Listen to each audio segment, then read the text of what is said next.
Hi, everybody. I'm George, and this is the best little horror house in Philly, the show where we talk about the best horror movie ever made, according to our guest, at least. And today's guest is a producer and musician whose themes for Friendsman and We Heard About Pluto hang in the podcast theme song Hall of Fame. Please welcome Chris White. Oh, George, you're too kind, but also correct. They are very good theme songs. Hell yeah, hell yeah. Very good job. I'm completely unbiased, of course. Yeah, well, yes, I think so. I count you as unbiased. And again, correct in your opinion. You know, I had an embarrassing moment, I would say yesterday or the day before, when I was thinking about watching the movie again and getting ready for this podcast. I finally got the pun of the name of this show. I've known about this show for a long time, maybe a year or something like that. Certainly for as long as you've done the Pluto podcast, which has been a minute. Yeah, it's been a while. And I would say I would give myself a 24-hour grace period for getting the pun. No.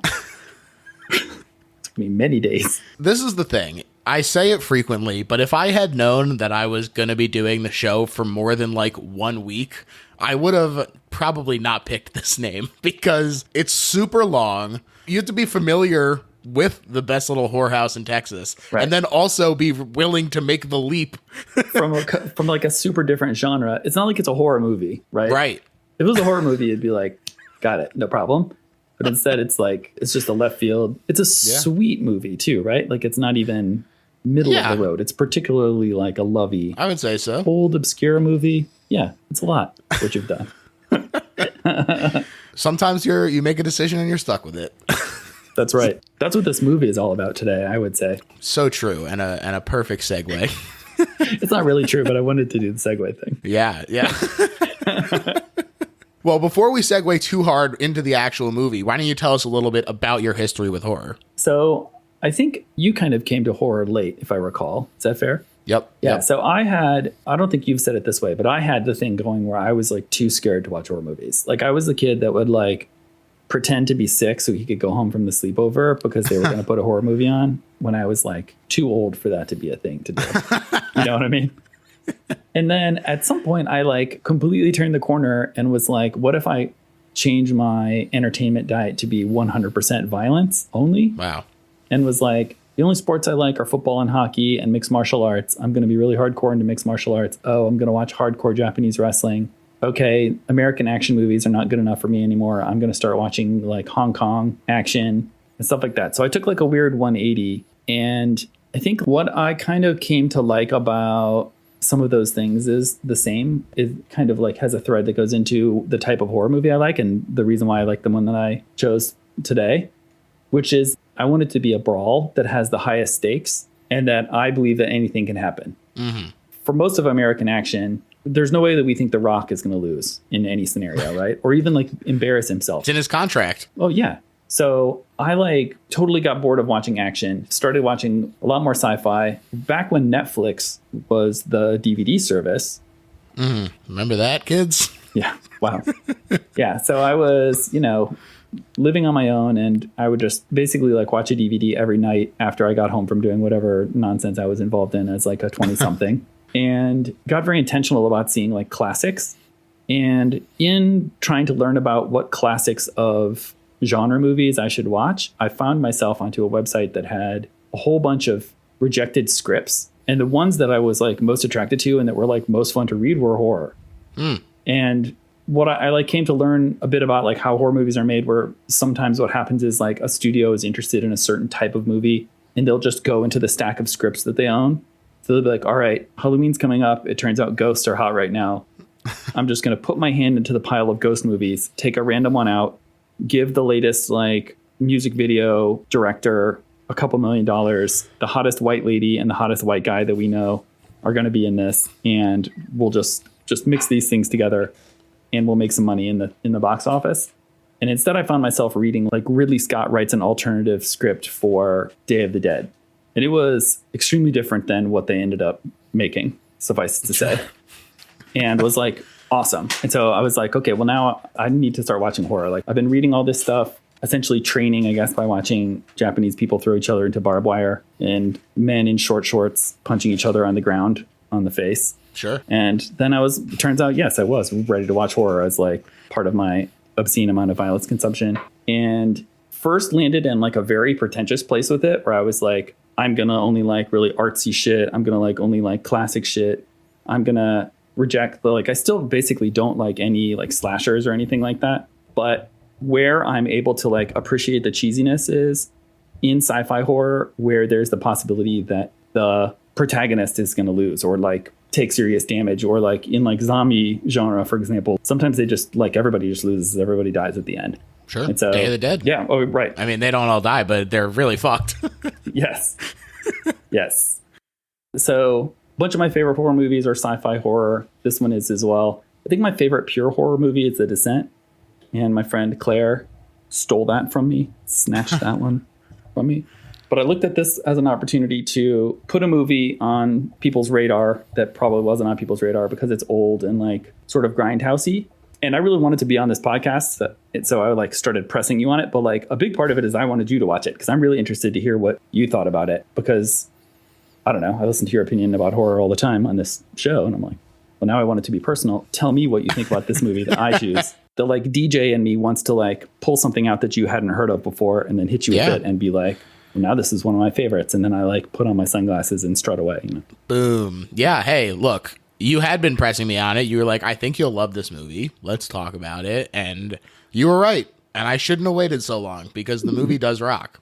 I do want to say, I think that it's really interesting. I think you're the first person who's talked about coming into the genre through action. And I think that that's something that's really interesting because I haven't really talked about it on the show, but on the Patreon, I was watching the X-Files and writing up like my thoughts on the episodes. It was my first time watching the X-Files, and I had done like 5 seasons of watching along with the X-Files and writing up what I thought. And at the beginning of every post about it, I would just talk about things I had watched that week.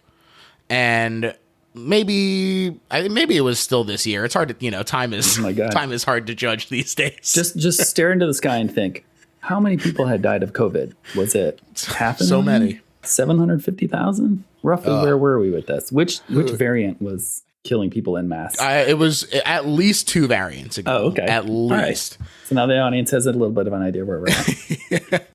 And I started getting really into Korean cinema. Yeah. And part of what I loved about it is that the action movies, first of all, Korean cinema, as we know it, is very new in the grand scheme of things.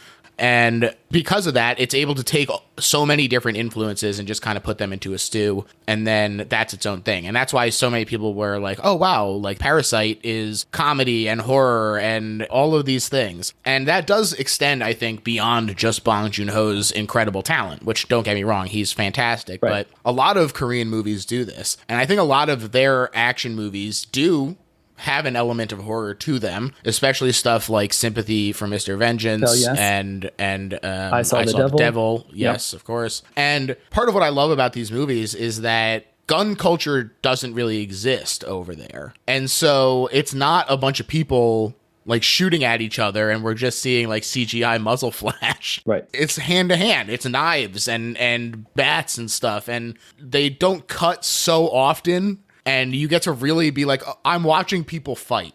I can follow what's happening. It's much more visceral because it's up close. And it is just such an incredible genre that I had such a wonderful time exploring. I'm still finding new stuff. Everything that I've seen so far has been pretty good. I am starting to get into some of the less cream of the crop ones. You're going down a couple rings. Yeah, but it's still like... It's really incredible. I've seen a lot of really great stuff. So something I like about what they do is I feel like they cast the like leads for like sort of charisma or something instead of like, we really look at physicality in the US, right? And the fact that they are not 280-pound guys makes them seem more vulnerable and makes it believable when they're challenged and like fail and like their partner dies in like early act 2 and you're like, wow, I thought that was going to be like the most important thing that happens, and you're like, oh no, like his wife is going to die at the end of act 2, and you know, shit's going to keep getting worse for this dude because he's just a regular guy who was like, I'm an okay cop, and then suddenly he's up against like a brilliant serial killer who's like has like all these schemes, and he's more than one step behind. He's many steps behind. And I feel like the only American director who does this, and I'm interested to see how you characterize like Blue Ruin and Green Room and what's the other one called with Elijah Wood, the one I Don't Want to Be in This World Anymore, or something like that. Yeah. All that so stuff. Macon Blair is in Blue Ruin, but he didn't direct it. Jeremy Saulnier did. They are similar. Yeah. I don't know, but they were like film school bros or something, right? So like they work together I'm a lot. willing to just treat them as interchangeable. But like, what is that? Like, is that horror? I think that's a horror movie. Definitely. Oh, I totally think so. Especially, I mean, we have covered Green Room on this show, and I love that movie so much. And it is it's such a like a gut punch. You know, not only the like fear of, hey, Nazis are back, but also like the violence is horrific in the truest sense of the word. It's so gnarly. It's like everybody has bad weapons and no skill using them. There's no score. It's like realistic sounds. And it's just like, oh man, I really didn't want to watch this. Like these two guys fight with like a pocket knife. Right. And like mix it up. You know what I'm saying? Like that level. Definitely. And like, there's a couple horror movies. Like I talk about Inside a lot. Have you seen Inside? It's a famous one because it has. The French one. No, I haven't gotten to that one yet. Someone else was just talking about it, right? It's about like someone trying to get a fetus. Yeah. So basically, this woman's next door neighbor pops by and is like, "Hey, pregnant lady, you moved into our neighborhood. I'm gonna like help you out because you're a single pregnant lady in the big city. I'm like the nice neighbor." And then it turns out that lady wants the baby. And she's just called La Femme. They just call her the woman because we never even learn her name. Wow. But it gets fucking real gnarly because it's just those two women fighting a lot. That's cool. And one of them is pregnant. Oh. So like, it's not like they're fucking breaking out moves. Like it's not martial artsy. It's definitely just like two people using whatever they can find in a living room to kill the other person. Yeah, that's cool. And you're just watching and you're like, and one of them's a pregnant woman. So it's like a whole thing. It's wild. The gimmick in that movie, do you know the gimmick of it? I'm not going to spoil it. I don't think so. Okay, cool. Well, I'm not going to. I think we've exhausted everything I know about that movie. Cool. So if it hasn't come up. So there is a, let's call it cinematic flourish that they use throughout that movie that is preposterous and amazing. And like, they really go for it. Sometimes you want directors and art directors and things like that to really try something like, you know, like Argento does like, what if everything was like neon colors? And if that doesn't work, it's fucking embarrassing and you just never have heard of his movies, but instead it's like brilliant. So in this, I think it's the first one. I think it's basically pretty embarrassing, but all the rest of it that isn't the thing that I'm talking about is so awesome that you, but the nice thing is that it allows you to appreciate it on both levels. Is you're like, I'm going to make fun of this stupid ass thing. Everyone who's listening to the show that has seen that movie right now is like almost angry that I'm not saying it, but I really don't want to spoil it for you. My wife is thumbs upping there that I'm being annoying about the way I'm presenting this, but it's so amazing. I'm sure it'll come up eventually. This is the second time someone's mentioned it pretty recently, so I'm thinking that we're getting to that point where someone's going to pick it for the show. Someone might have to just to force you to watch it. I know you're a busy guy and apparently you're watching X-Files. Yeah, exactly. So someone's going to make you go find however you'd get that movie. This is genuinely how it works, is like I just like beg people to pick a movie I haven't seen so that I get a chance to watch new stuff. And also, before we just get too far from it, I think the Saulnier and Macon Blair stuff is a great comparison in terms of like, yeah, those actors are just dudes. Like it's Anton Yelchin and Macon Blair, and they're just like, I mean, no offense to Macon Blair, but he's like kind of schlubby in that movie, like very purposefully. I mean, even when you compare it to like Lee Byung-hun in something like A Bittersweet Life, where he's like, he is a bodyguard in that, but he's still just like a wiry dude. Like he's not The Rock standing there and being like, all right, well, I guess he's going to be throwing people through walls. Right. Because with this, when he does throw people through walls, you're like, holy shit, that guy just threw someone through a wall. And you get the idea that it's from desperation or anger or something, instead of just, this is a thing he can always do. Yeah. Yeah. We've kind of danced around it, but do you have a favorite subgenre? Yeah, it's definitely sci-fi horror. I think The Thing is my favorite movie of all time. Hard to say no to that, you know? It's just so incredible. Again, that's not a hot take.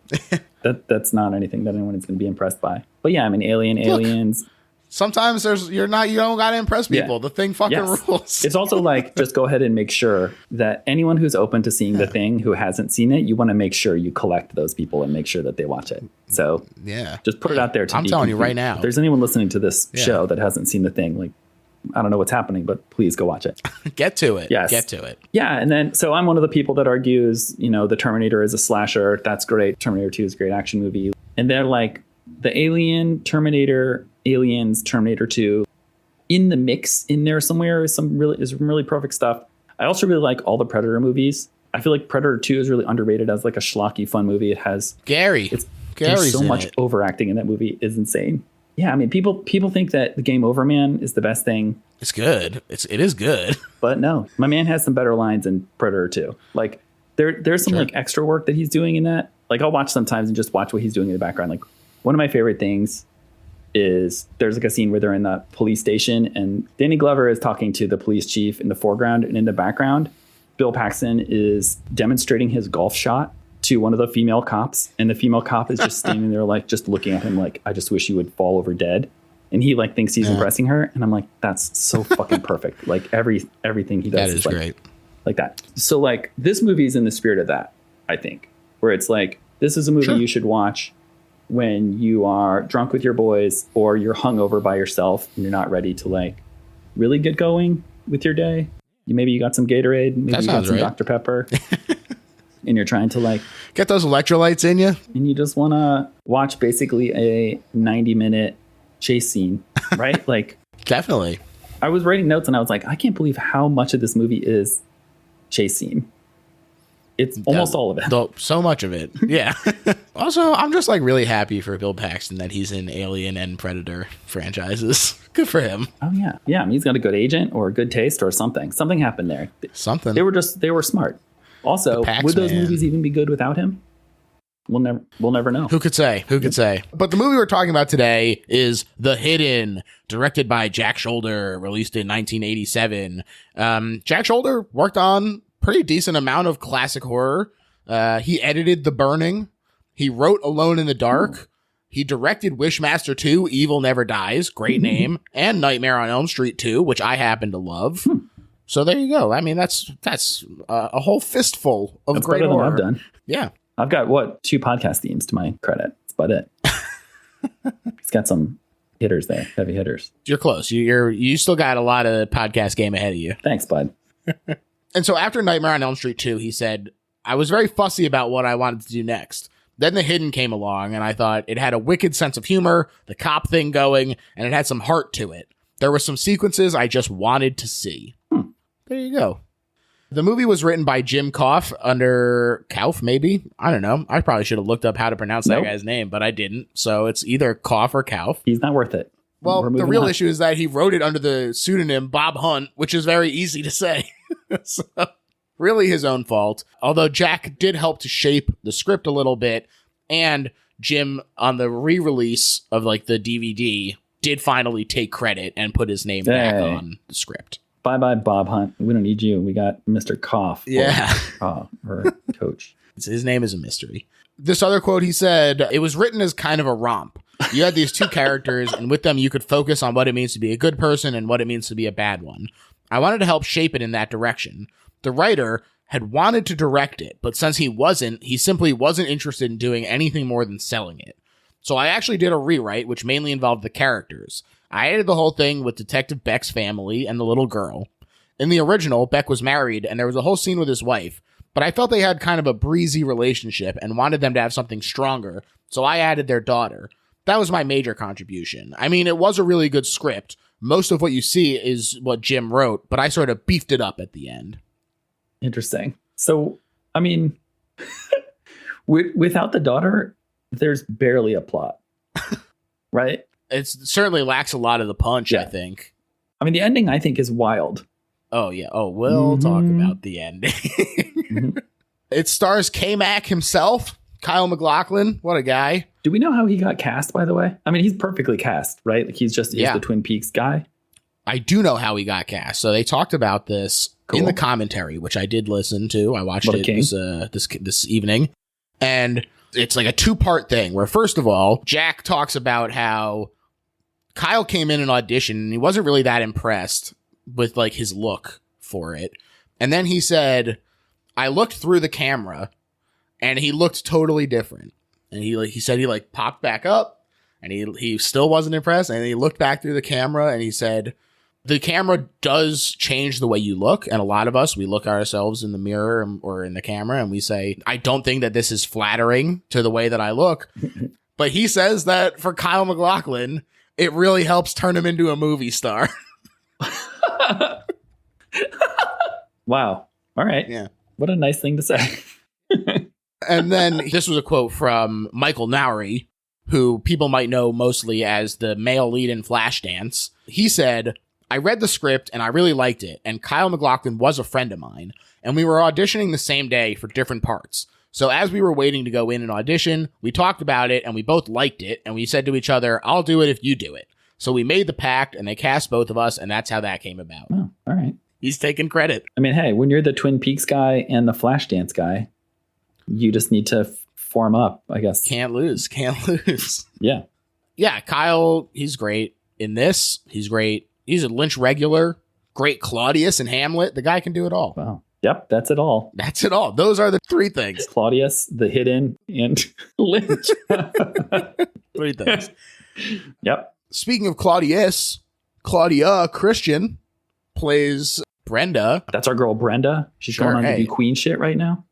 The problem was that in the commentary, they just kept calling her Claudia because that was her real name. And I was like, this is not helping me at all.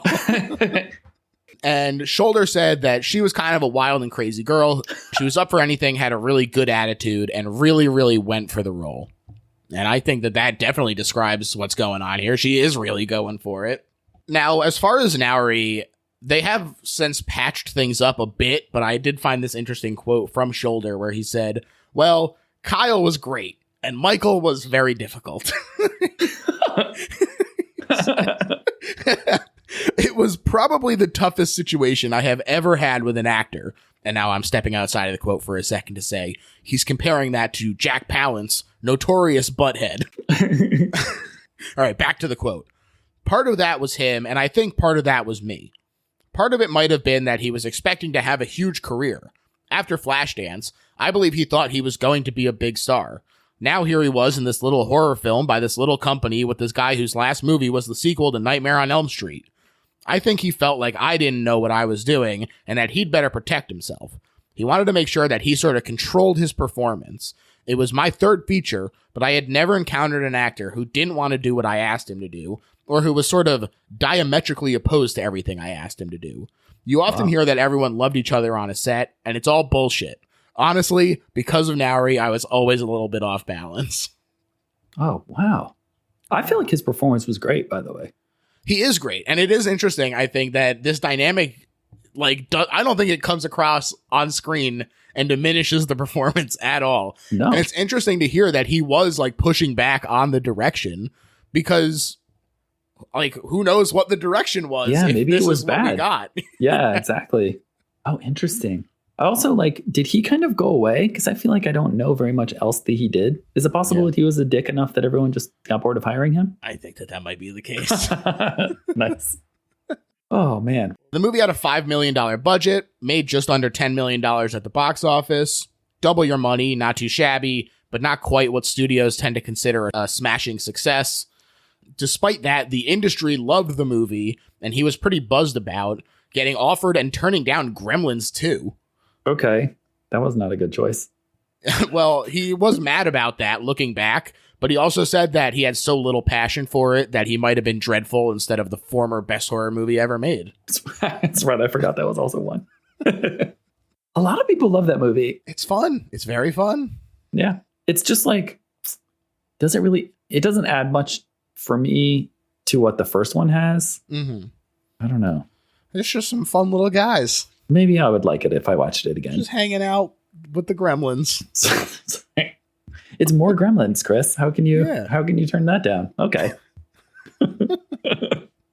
Fair enough. One of them is lightning. All right. Oh, come on. One of them is lightning. Let's get into the actual movie. First of all, starts off with a guy robbing a bank, cool as you like, but not afraid to let that thing rock.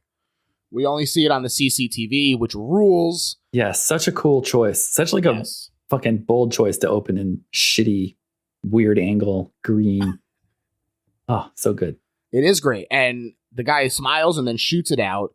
And he strolls out to his car, and we get this absolutely sick car chase to start this movie. And in the commentary, he said that it was initially scripted to start with Beck finding a corpse in Jack DeVry's apartment. like that we would be seeing the aftermath of the transfer into DeVries. Oh, okay. But then he said, and I agree, that going right to the robbery is a much more punchy opening. Hell yeah. But also, like, I don't know, it helps it be more of a mystery for longer. Sure. Like the audience who hasn't watched this doesn't have any idea what we're talking about already. So that's cool. And there was another quote where he said, there was this elaborate bank robbery that started off the story in the script, but New Line didn't want to do it. They felt it wasn't a bank robbery movie and didn't want to spend the money on it. So I thought, wouldn't it be cool, rather than starting with the robbery, to just begin with the guy walking out of the bank holding the sack of money and people start shooting at him? Then we go into the car chase. But when we saw the film cut together, though, it just didn't feel like a strong opening, and we decided we somehow needed to do the robbery. But again, they didn't want to spend a lot of money. So I said, hey, why don't we set up the camera like it's a surveillance unit and we'll do the whole thing in one shot? We found a bank that had recently gone out of business across from Grauman's Chinese Theater, and that's what we did. He also said later that they also used a camcorder to film it and then recorded the screen. So it's like two removed. Oh, wow. Yeah. Oh, that's such a good story. There you go. Well, the way the robbery works, too, for the audience that hasn't seen the movie, is that just a man in a trench coat just shoots everyone in the bank and then takes the money. It's not like any sort of organized. He doesn't even seem to yell, get on the ground. He's not wearing a mask. Yeah, he just shoots a bunch of people and takes the money. Again, in a sack. Which is, I guess that's how you get money from a bank. Hey, it's in a bag. It's got a giant dollar sign on it. Absolutely. He also said, regarding the actual car chase, he said that he came into it thinking, how would a guy drive if he knew he couldn't be killed? And I think the aggression in this car chase totally comes through. I think it's handled incredibly well. On Your Feet by Jacques Paris is playing. It's super fun. He's crashing into old ladies on purpose. He's driving through a park, which ruled. Oh, yeah. So good. Through an art festival. Yeah. In the commentary, Jack said that the studio wanted it to be a Corvette instead of a Ferrari. Yeah, to save money. But Corvettes have a fiberglass body and they don't dent. So there you go. Had to be a Ferrari. They probably spent 3/4 of their budget on cars that they wrecked in this movie. Well, he did specify that they only got one in pretty good condition of the 4 stages of various disrepaired Ferraris that they got. They just had to shoot around the, I don't know what, stains and rips in the leather. I don't know. One was just a shell. He was like, this is just the frame. Wow. Yeah. Okay. And that's the one they blew up. Spoiler alert. A couple seconds from now. He also said in his studies of car chases that he found the best ones have a lot of car-to-car action. And so he fought to keep that stuff the most in the editing room, but they did have to shorten it because he felt that they filmed too much. So it is interesting to be like, all right, well, what's the actual good parts of a car chase that we like? Turns out it's the car-to-car action, baby. Yeah, that's how I would say it. Yeah. When I put in my filters on Car Chase Hub, I'm looking for some hot car-to-car action. That's right. Oh, there's a piece of this chase that I really like. That's like, I don't know. Is it funny? Does that count as funny? I'm not sure. They have the bit.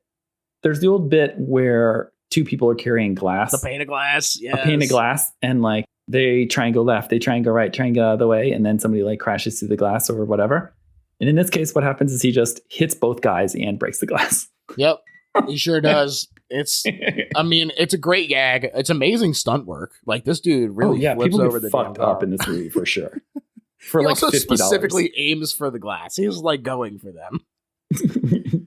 Jack, the director, did call out Speed as another great car chase that came after this that he felt possibly superseded it on a technical level. Possibly. Okay. Possibly. He feels this is truly one of the greats. Mm-hmm. And you know what? He's right. Yeah. When in French Connection did somebody drive through an art fair and hit a man in a wheelchair? Didn't happen. I didn't see that. Popeye Doyle, eat your fucking heart out. The Italian Job? No. To Live and Die in LA? Oh, he drives backwards on the highway. Who gives a shit? Not that guy in the wheelchair who's perfectly safe. I can tell you that. You mentioned that it is kind of a gag.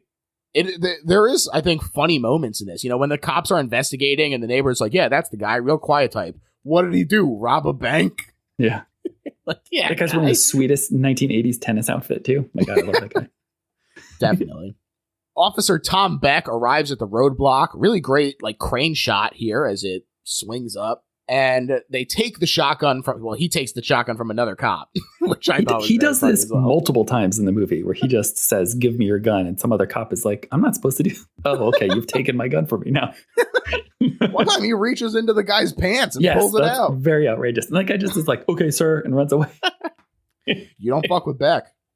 Mm-mm.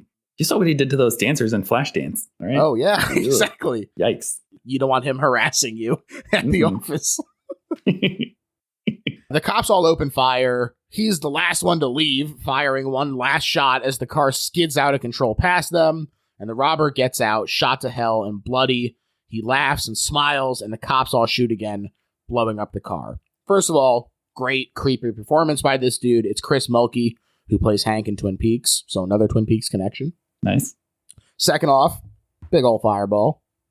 Love to see that at the start of a movie. Great promise of what's to come.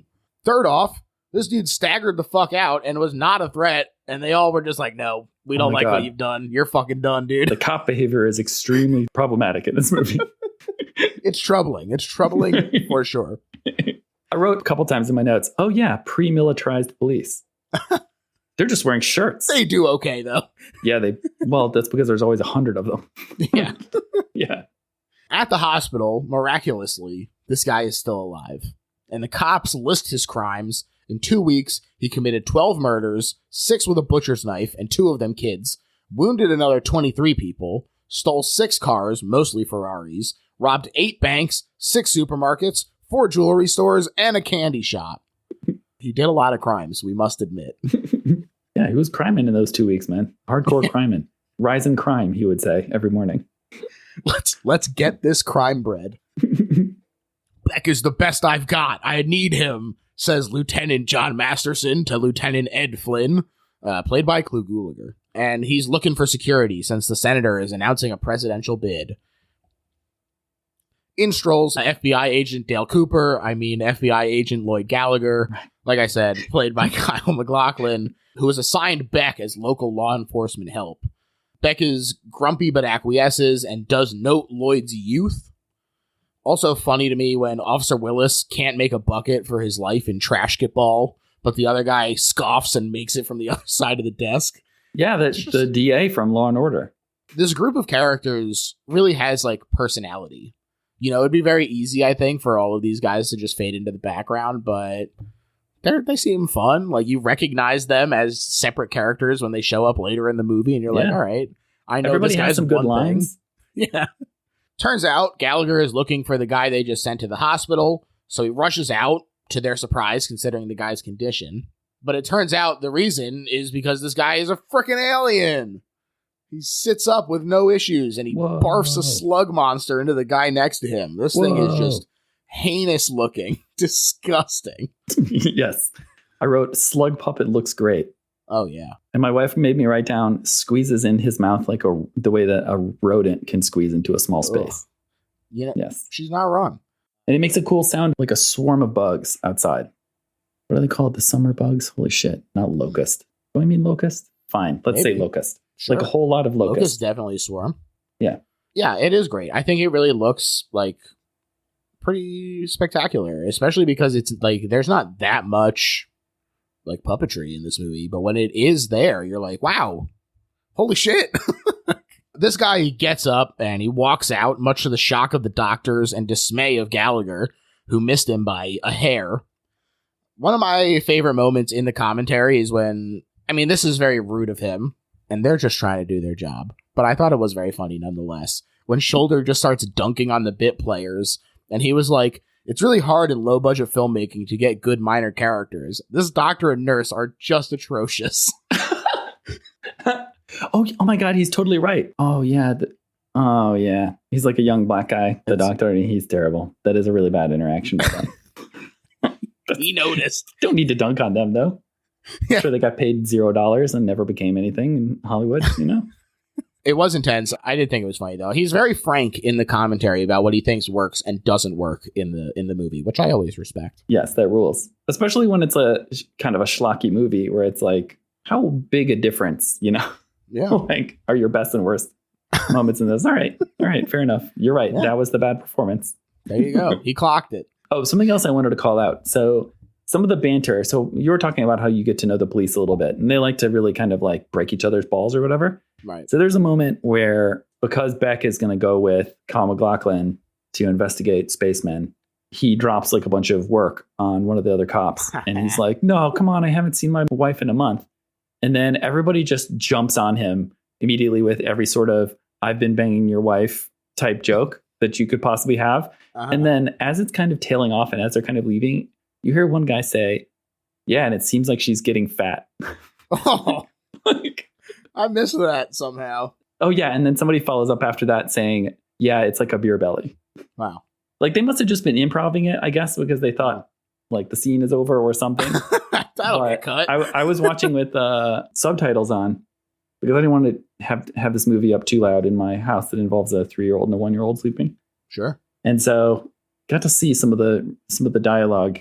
Wow. In detail. Pretty 1987. That redheaded cop. God bless. He loves his curvy wife. Yeah, dude. Keeps him warm in the winter.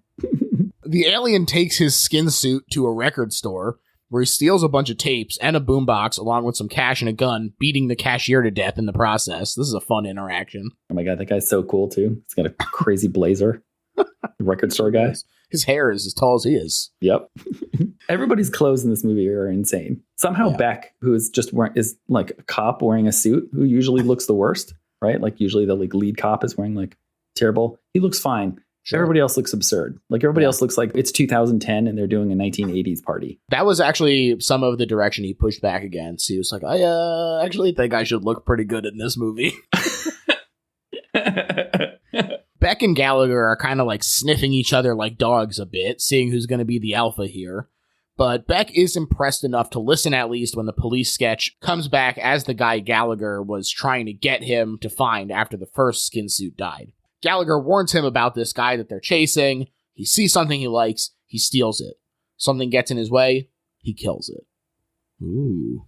The devil has come to your town, and so forth. Oh. A lot of fast cars in this movie. Mm-hmm. You know, not only the Ferraris, but... And fast women, I guess. Sure, hey, I guess. I just wanted to say fast 3 times. Sounds like that cop's wife is getting around. Yeah.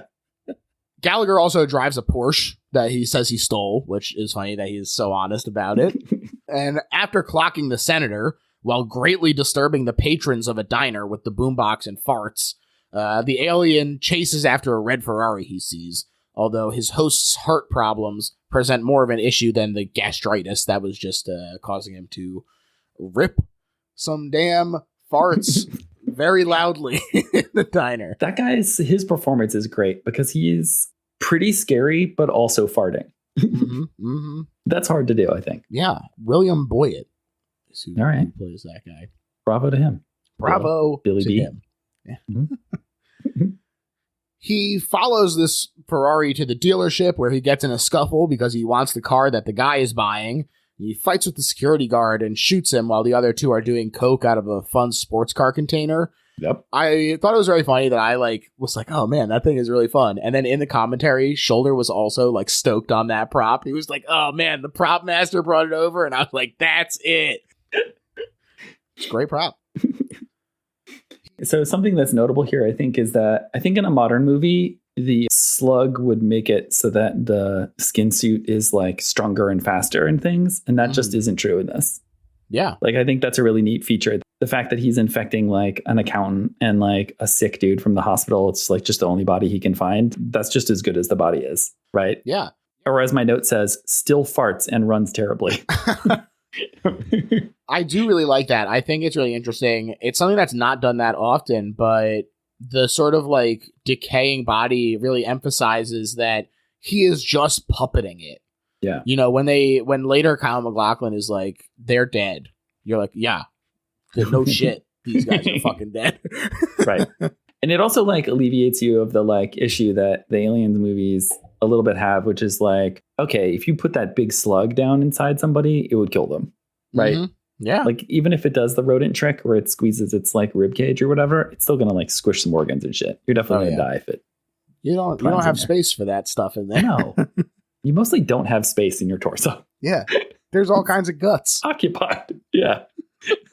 Come back later, please. Yeah, the little sign is flipped to green, Yeah. Or red, I guess. Red, yeah. Yeah. I also love this guy's look when he shoots them there. Like his eyes are all fucked up. It's really great. He doesn't do anything cool with the gun either, right? Like he doesn't stand in any sort of like badass stance. He just like holds the gun like in like, I guess the most pragmatic way possible. Like just the way that you would like hold a remote. You're pointing at the TV. He terribly catches the keys. It's like, oh, thank you. See you later. Shoot. As he peels out in his new Ferrari, the cops are on his tail, but he passes a guy in a silver Mercedes picking up a gal. That was famed New Line Cinema president Bob Shea. Holy shit. How about that? Amazing. I really love the little scene between Beck and Gallagher in the car. This was the audition scene, and Gallagher is like a little loose. He's running a yellow light and everything while Beck is pissed. But this is the moment where Gallagher gets a little backstory. He says he killed my partner, which is the first clue that to Beck that it's an alien, that it's one entity passing between them. When he said just he killed my partner, he goes, oh, like which one? And he says they're both involved. It's like, oh, all right. Yeah. I lost a partner once. We'll get Miller. Great delivery. Really, I think this is a fun way to be like, they're bonded through their trauma, kind of like he doesn't like him, but damn it, he's a cop, and I'm gonna with the fraternity of police. All right, thin blue line and all that. Right. Even when it's an alien, still counts. Damn you, aliens! So they're alien cops. All cops are bastards, you guys. All. Yeah, even alien. The word cops. is all. The A stands for alien. Yeah. It's actually cab because it's two A's. All alien cops are bastards. I like that this is the audition scene because I do think it does establish some like really good chemistry between these two guys. And like there's a lot of like subtle body language things where like Kyle MacLachlan's like bopping to the music, like first runs the red light or whatever. Back it's yellow. He's still following the law. Gives him a look like, all right. And he puts on the seatbelt like, all right, I guess this is how you are. And it's like not exactly mad at him, but a little bit like bemused or something. But it's cool. Like that's their. He didn't even put a siren on. Yeah. Yep. I mean, it was a completely unmarked car. It was just a Porsche. They were just driving really fast. Well, he did steal it. Yeah. Right. Didn't bother marking it afterward, I guess. He's not really FBI. Wow. Spoilers for, again, not much further in this movie. Sorry, audience. In case you thought this was a world where some FBI agents were aliens, which it could have been that. Hey, who knows? Mm-hmm. The alien headed to the import business that he found a card for in the wallet. Although there was originally supposed to be a scene at the guy's mansion first, and then he was like, what are we doing? This is adding a lot of length that we don't need here. So they chopped that out, and I think it's better for it. Yes. I did roll my eyes a little bit when what happens is he just pulls business cards out of every location we're going to see for the rest of the movie. 2 for the import business. To make sure we know. Yeah. He also, I really like that he gets like pissed about the happy music, and he like eyeballs himself in the mirror. They said that it was supposed to be Frank Sinatra originally. Oh, okay. Yeah. Wasn't it like a country song though? It is. Yeah. It's okay. So they just didn't want to pay for a Frank Sinatra song? I guess so. Oh, that would have made sense. Okay. Because the guy, because the guy who. Or I wonder if it was that way in theaters. Did you see this in theaters? No. I'm wondering if it was that way in theaters and then just on release. Wow. I'm not that old, George. Jesus. Had to renegotiate the rights, maybe. No, but if you think about it, that guy's coded as like a mafia Italian guy. Mm. So it makes sense that he would be listening to Frank Sinatra, because if you're like, I want to make sure that this guy is as generically mafia Italian as possible, the way you're going to do it is have him do coke, have him wear a crazy suit, have him wear a pinky ring, have him listen to Frank Sinatra. Now the audience gets it. Boom. The last step of that is also have him smuggle a boatload of weapons, which he's keeping in the other room. Mm-hmm. Turns out he's an arms dealer, but this guy's body is giving out on him from the food and exercise and excitement. I think that he specifically called out in this scene. He was like, we didn't like have to do this scene. It doesn't make a ton of sense that the body would be like fighting back against the alien because it's already dead, but It's just a fun scene. And I was like, yeah, it is a fucking fun scene where the tentacles poking out of his arm and stuff. Yeah. So the way that I interpreted it was that the alien was like kind of I'm trying to think how to say this. Like when you're holding something and you start to drop it and then you like re-grab it. That's how I kind of imagine it, is that it was like as the body was like sort of falling apart, that the slug was like scrambling around inside. And that's how it ended up pushing the tentacle out the arm. Sure. But as you say, the director didn't say that. So that's just some shit I made up. Well, they should have hired me to punch it up. I would have been 9 years old when they were writing this movie. So maybe wouldn't have done a good job. Man, but imagine that movie, though, if they were just like, what do you think, 9-year-old? More explosions. Again, a 9-year-old that was too scared to watch like anything resembling a horror movie. Well, it does get very horrific here. This shit is nasty. He just like tapes it together with packing tape, which is somehow worse. Mm-hmm. The cops have found a flamethrower. I'm sure that won't come back. Picked it up off a homeboy. Sure. Says Paul Robinette, the DA from Law and Order that I just looked up his name. Shoulder talked proudly about adding this himself. And I thought that was, first of all, just very funny. Just to be like, yeah, this fucking flamethrower was my idea. But first of all, it is a great idea. And second of all, talking about the end for a moment, he said that the script originally ended much more ambiguously and that the usage of the flamethrower doesn't happen and that person just gets away. Oh, okay. So we're left wondering if that person manages to become president? Right. Okay. I mean, he could barely talk. He was like, I want to be president. I like your car. That's as good as the slug guy can do. It's not great. He's just, he's repeating I don't what he think heard. he couldn't have held up in a debate. That's what I'm saying. Hey, man, that fly was the talk of the town. We've seen bugs be very popular at the debates. Forgot about that fucking fly. You're right. He would have won. He would have won. He would have won. That's what we're getting at. That was my point all along. I'm glad I got you to admit it. Mm-hmm. Anyway, I just thought that was interesting. You know, it's obviously very different, but I you know, who knows? Beck invites Gallagher over for dinner, and he's really like drinking in the scene, which I like. He's really absorbing what's going on. He says that he lives alone in a 1-bedroom apartment compared to the sort of pastoral family landscape that's unfolding before us. I feel like this is, again, like a better scene than it should be. The wife is in charge of kind of encouraging him, but he like doesn't really push back against the wife in a way that I feel like in a worse script, what happens is he like makes a big deal out of the fact that his wife is forcing him to do it. But instead he like clearly loves her. And as soon as she tells him, invite your partner over, instead of being like, but he's weird. I don't want to. Like, he's just like, okay, he's coming. That's what's happening. And then he like invites him. And again, the DA from Law and Order is there. And it says, no, I got plans, you know, ladies. It's like, yes. Why are you the coolest character? You get to be the one who makes the basket in Trash Get Ball. You get to carry the flamethrower. You get to just generically say that you're busy because ladies. Anytime they need something done, they say, all right, bring this guy in. I agree, though. I think the scene is great. I think when he walks into the bedroom they realize that he's there, and you're like, oh, this family loves each other. They are not nearly as upset as they should be about the fact that an adult man that they don't know just walked into the room where they were putting their kids to bed. And stares at it. Oh, man. Is weird about it. He's almost like he's a damn alien. Yep. The little girl who's dressed like an American Girl doll. She sure is like staring at him meaningfully. And we know as the audience, she knows he's an alien or something. Something. She sees through his visage. He also does the same face touching in the mirror that the bad guy did. Like, oh. He's an alien too. He's Yoda. That was him. You're right. I'll stop making the weird Yoda sound every time you talk. That's a good note. No. Okay. Wasn't trying to give notes. What am I, Jack Shoulder? Meanwhile, Beck is saying hello and goodnight to his daughter. Like I said, the daughter is Juliet. His wife is Barbara. She's there. They eat dinner, and he gets drunk immediately because he's never drank alcohol before. We don't know what their ability to process alcohol is like. Clearly not good. It is funny, but also his guard is down, so we get a little more backstory here, including that the alien also killed his wife and kid. Goddamn, this alien's bad news. Whoa. Or his wife and kid are the same person, and they're all his partner.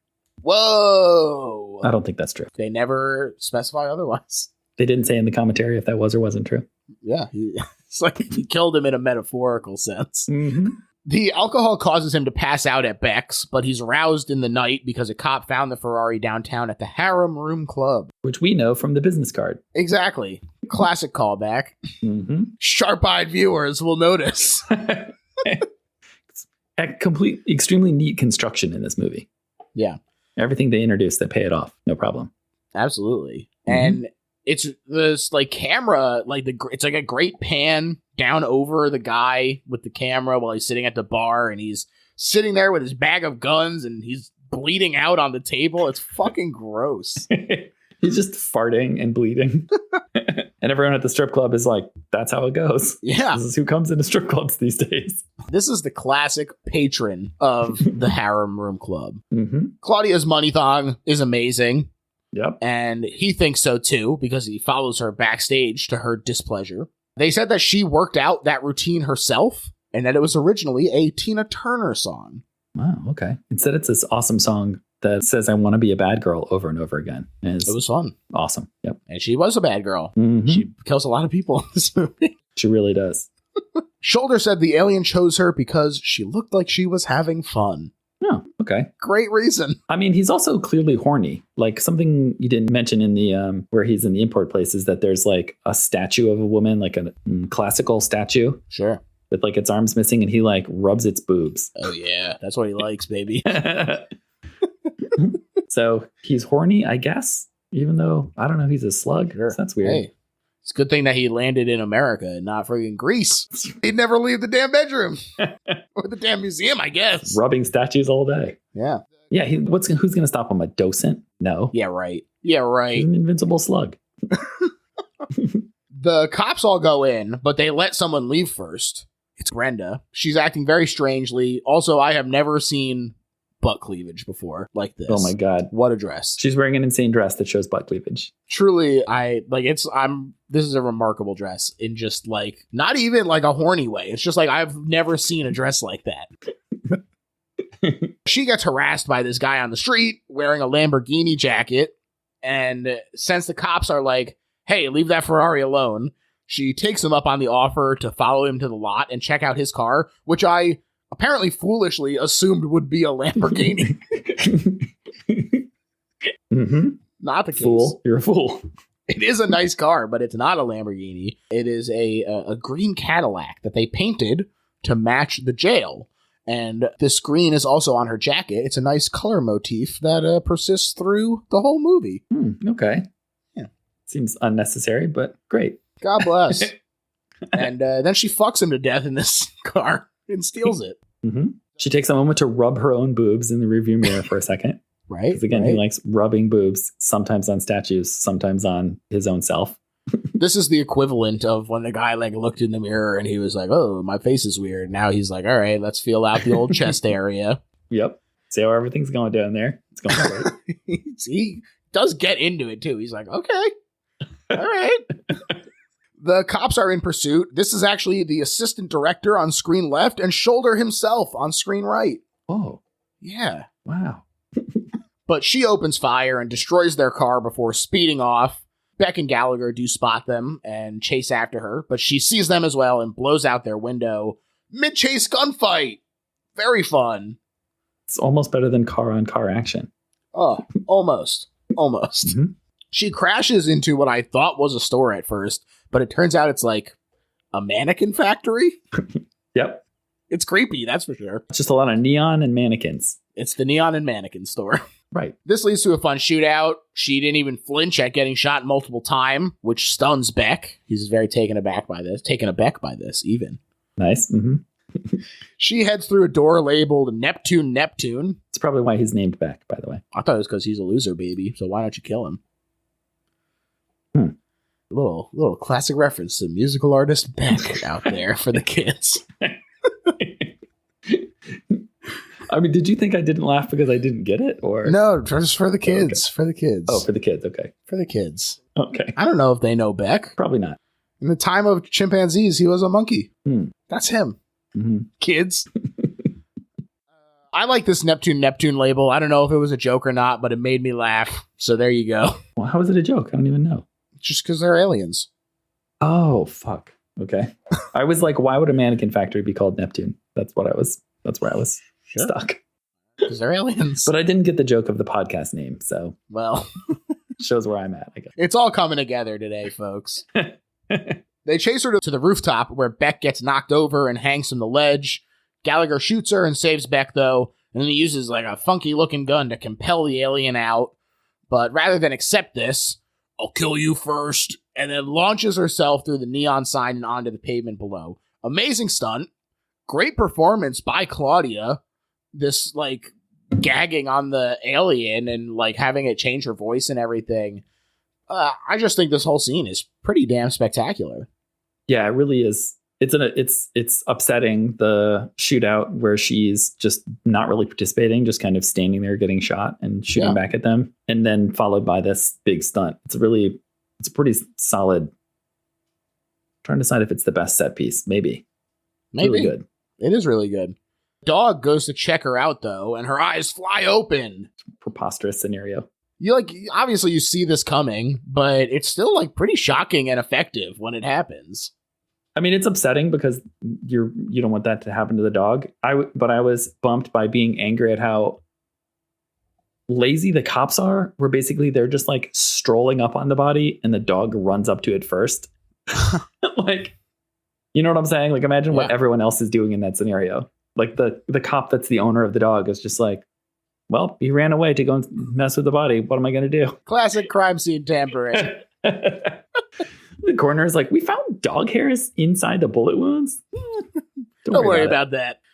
I like to bring my dog to all the crime scenes. You know how it goes. Who doesn't? Mm-hmm. And hey, if your dog was as good an actor as this dog is a good actor. God, he's so good. Look, Kyle MacLachlan is great in this, but maybe this dog is the best actor. I mean, the dog manages to make some of the same facial expressions as the other possessed characters. Wild. Truly wild. It's wild. If it was a modern movie, I would have assumed it was CGI somehow.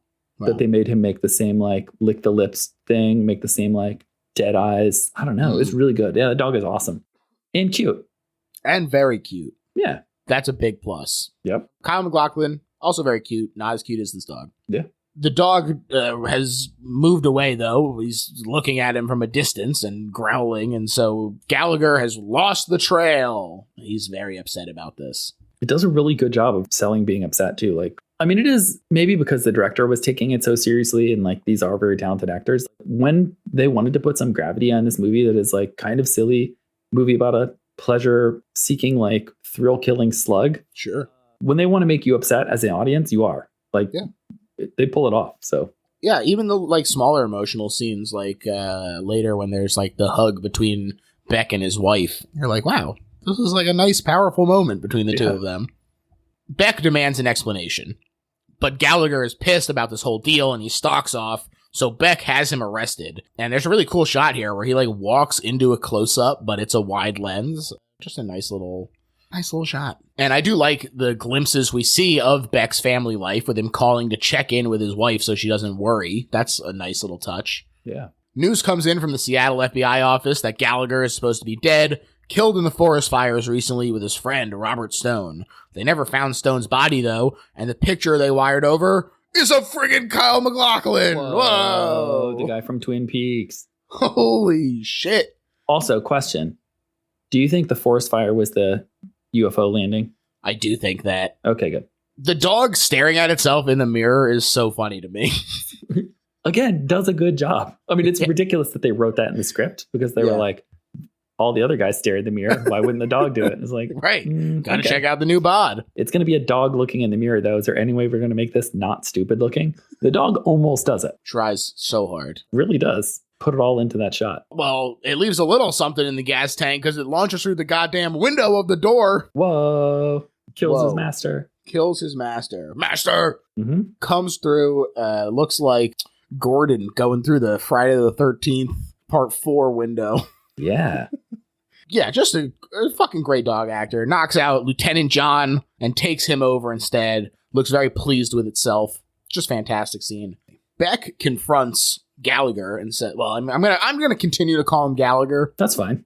For the sake of ease. But, we just discussed the whole body switch nonsense, so. Sure. I mean, he's also, we find out his real alien name later, and I did not write it down. Made up shit. Yeah. We wouldn't want to keep. Al Haig. Yeah, there you go. You don't want to, nobody wants to listen to us say Al Haig over and over again. Yeah, so, definitely not. Go ahead and call him Gallagher. I'll do whatever I damn well please. Yeah, go for it. I'm turning into hedonism slug. Mm-hmm. Beck confronts Gallagher. I was just starting to like you, but I want answers, damn it. And so Gallagher admits the truth that this thing is a damn body snatcher. I've been hunting it for 9 years. Your time. Very funny throw-in line there, which he says that Kyle suggested. Good for you, Kyle. Yep, it's awesome.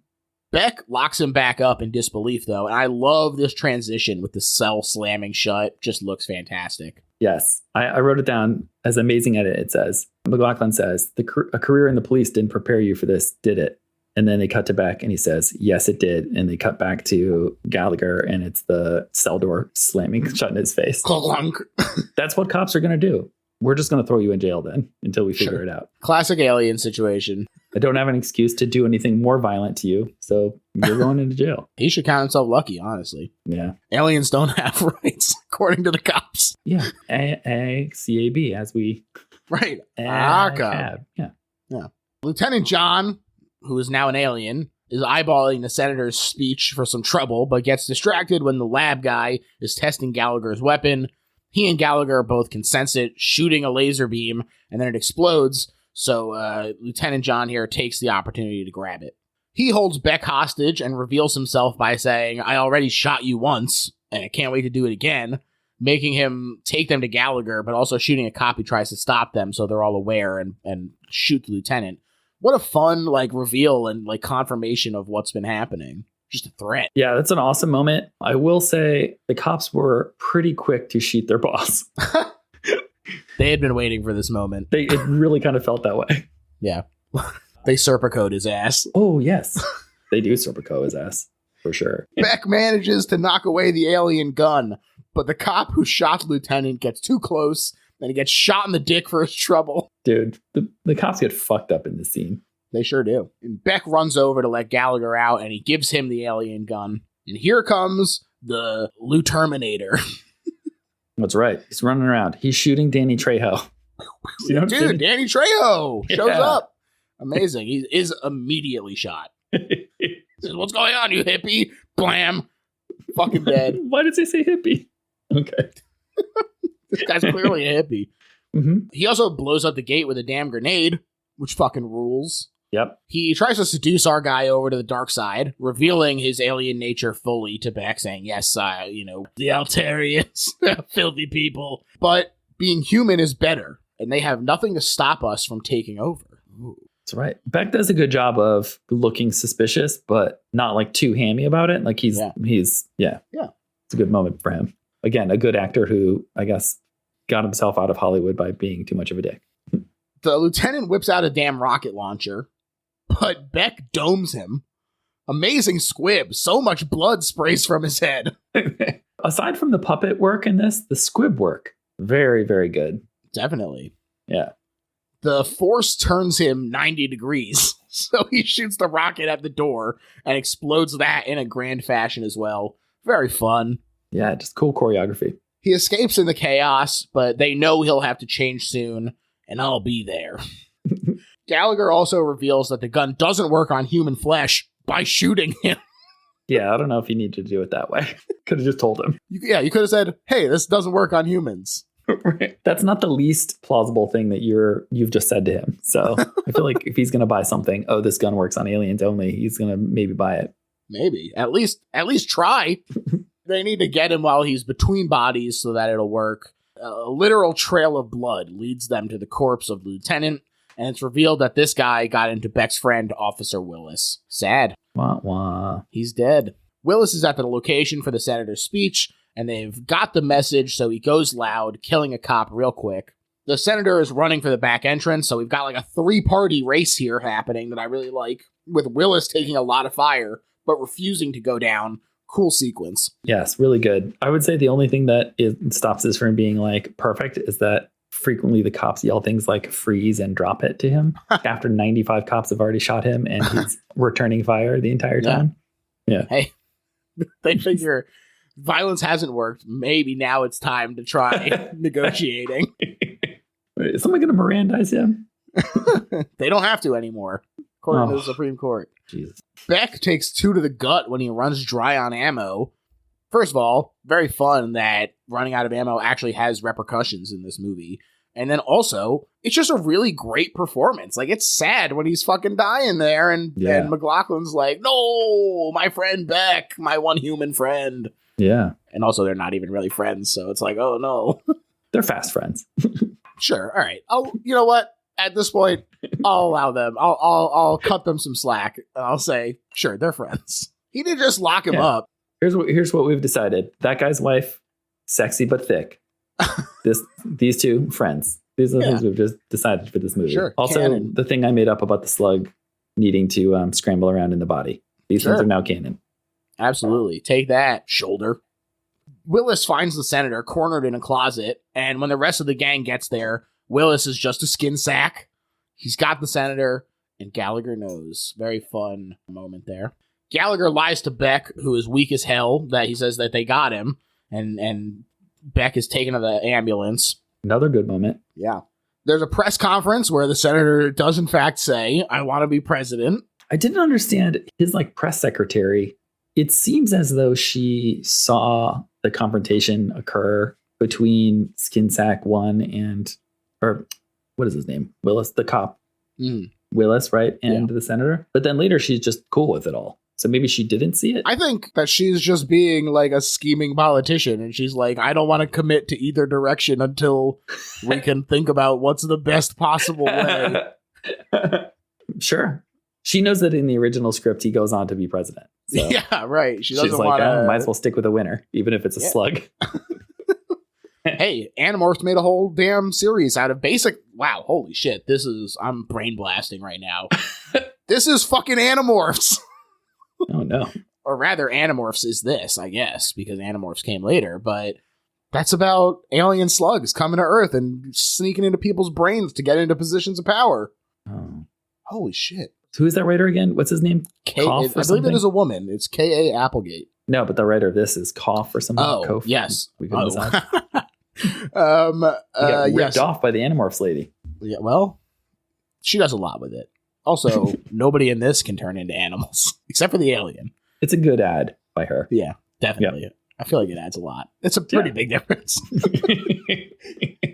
Instead of just being like, oh, you're just a chubby old man that has a slug inside you, and you're going to try and run down the street. Right. And it's going to just look like a chubby man running down the street.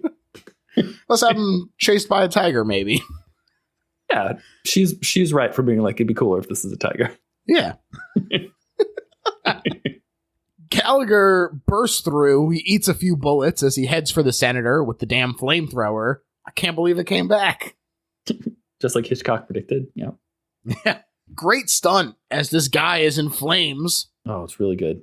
Really, he's fully engulfed there. And the alien crawls out before finally getting exploded by Gallagher as he lies on the ground, exhausted. Cicada, by the way. Finally figured it out. Cicada. The slug comes out. Cicada sound. There you go. Then he gets exploded by the laser. There you go. Yeah.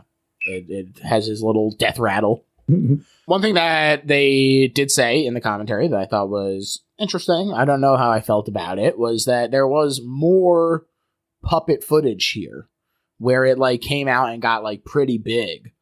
And then they said that they cut it down for a less is more approach because they felt like it took away from Kyle's moment there. Yeah, I think this is pretty much perfect in terms of the pacing. We didn't need to see it try and have a moment. Also, I feel like I know that I realized I said that The Thing is my favorite movie earlier, but you just can't have a moment with a slimy creature that just stands there and roars at somebody any better than the moment in The Thing where the dogs come out of the side. Once it's the big monster with the mouth is turned sideways, it's really hard to describe The Thing, but you know what I'm it talking rings about. A bell. It roars. It things a bell, even. Big mouth, dogs come out, start barking. That's it. Yeah. It's the best version. If you're going to have a slimy thing, just don't try it. Just show a little bit of the slug and then lasering.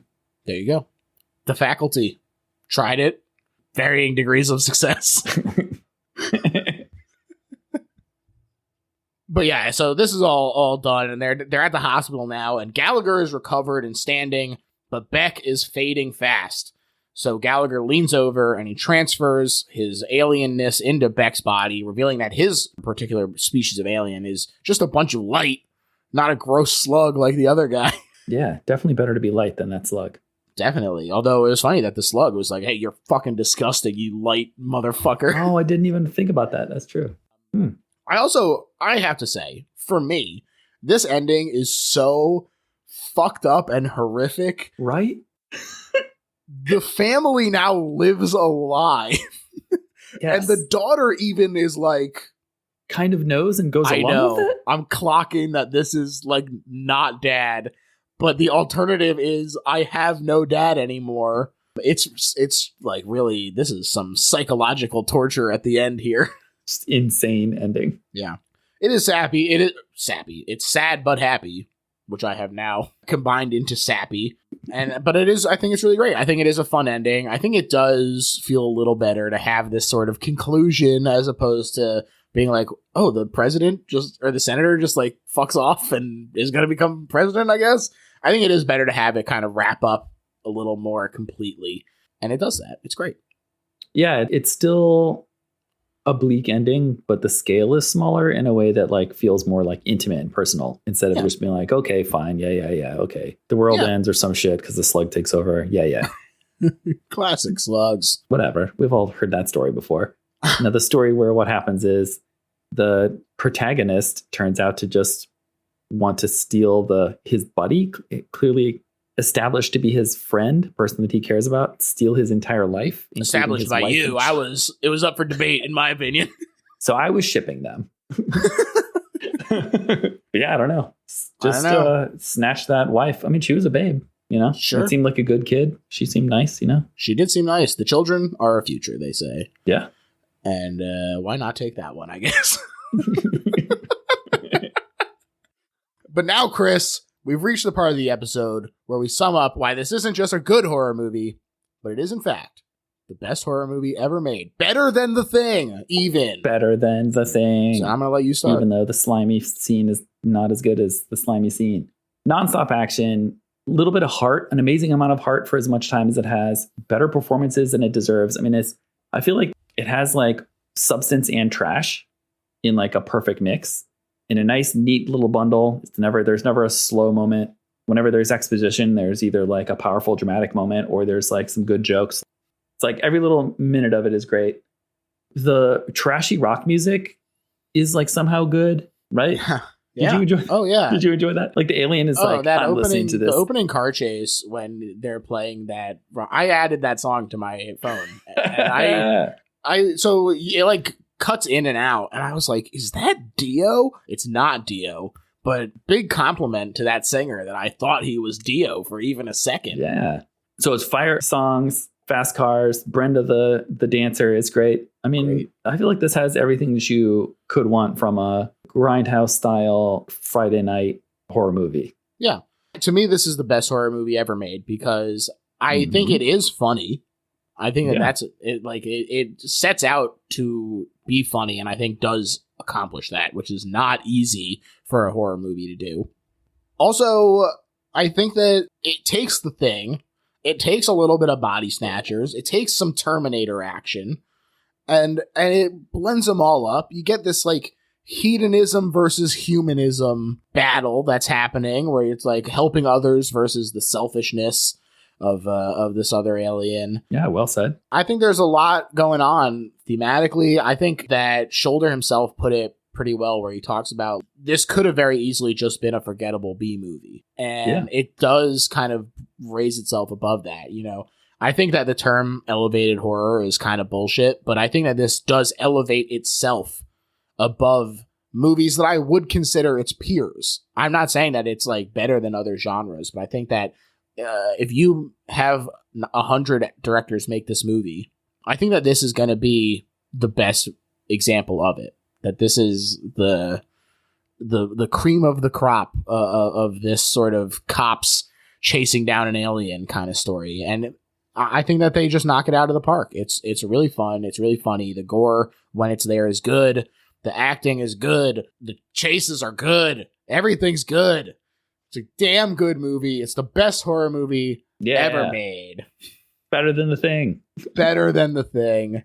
You heard it here first, probably. Maybe you heard that elsewhere. I don't know. I mean, probably that director says so. Yeah, sure.